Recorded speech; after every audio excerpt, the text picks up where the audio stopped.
الانعكاسات القلبية، الانعكاسات على القلب والشرايين، يعطينا ارتفاع ضغط الدم، علما أنه راهو 50% من العباد اللي عندهم انقطاع التنفس الانسدادي في النوم عندهم ارتفاع ضغط الدم. معناتها السبب الرئيسي لارتفاع ضغط الدم.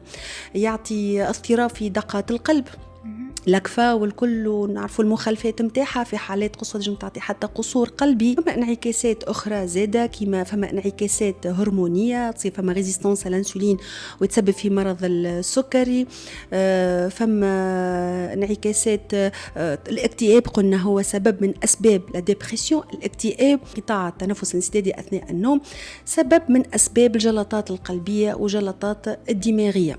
راهو فما دي جون دو 30-35 عملوا جلطات دماغية بسبب المرض هذا.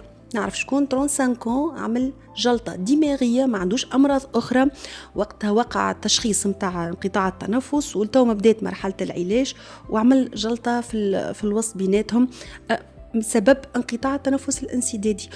فما حالات وفاة أثناء النوم بسبب الأمراض هذه. دونك لهنا نشوف الخطورة، فهمت، خطورة على حياتنا متاع المرض هذاك. علاش نرجع نقولوا انه الشخير فو با لو باناليزي، راهو يجم يكون معناتها سبب يخلينا نكتشفوا الامراض هذه اللي تجم تكون خطيرة على حياتنا.